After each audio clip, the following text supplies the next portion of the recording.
Our video hack of the day is around storage. I'm an old audiophile. I've done home recording for many years, and one of the challenges I found as I moved to video for vlogging is the amount of storage and portable storage, having easy access to it. One hack I found from my old home recording studio days, you can actually get an external casing for an internal 2.5 solid state drive. Today's tutorial will show you what type of solid state drive you should be looking for and what type of enclosure to perform this storage hack.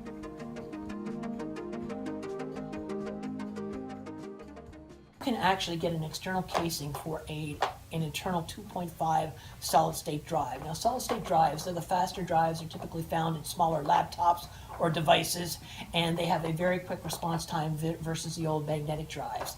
Now, the tip or trick here is you can actually get a casing for these solid state drives for about $15. They're fairly cheap. They're plug and play and very easy to use, and basically what they come with two little locking mechanisms here. The cover pops off. So what you find with these cases is the cases are fairly simple. They come with this. They come with the USB cable to attach the case to the camera, a case to the computer. They're fairly simple. Your solid state drive is very tiny like that, and all they are is they're basically line up the pins, and it's very simple. It's a plug and play. Don't be afraid of it. It takes a little bit of pressure. Don't be afraid to push a little bit on it. And then once it is in, it's a quick process just to quickly put the case back on and lock it.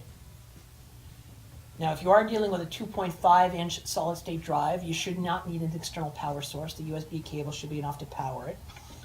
Two tips to watch out for that if you're having trouble getting the computer to recognize this. The first is these use USB connections 3.0. If you're using an older computer or an older device that maybe has a USB 2.0 or earlier, you may not have enough power to source the drive. So watch out for that. That may be one thing that does not allow your drive to show up. The second you got to watch for is sometimes, particularly in Windows, the drives have to be initialized. I'm going to leave over here, maybe over there, the command prompt that you got to type. It's a two-step process to initialize the drive. I might even do a short tutorial there just to show you how to do it. Very quick. Don't be afraid of that either. But those are two things to look for that if your drive does not show up, those are probably your two culprits. This gives you a quick, portable drive. You can shove that in your pocket. It can go in any pocket. As you can see, it's very tiny. It's smaller than my iPhone. Great tip.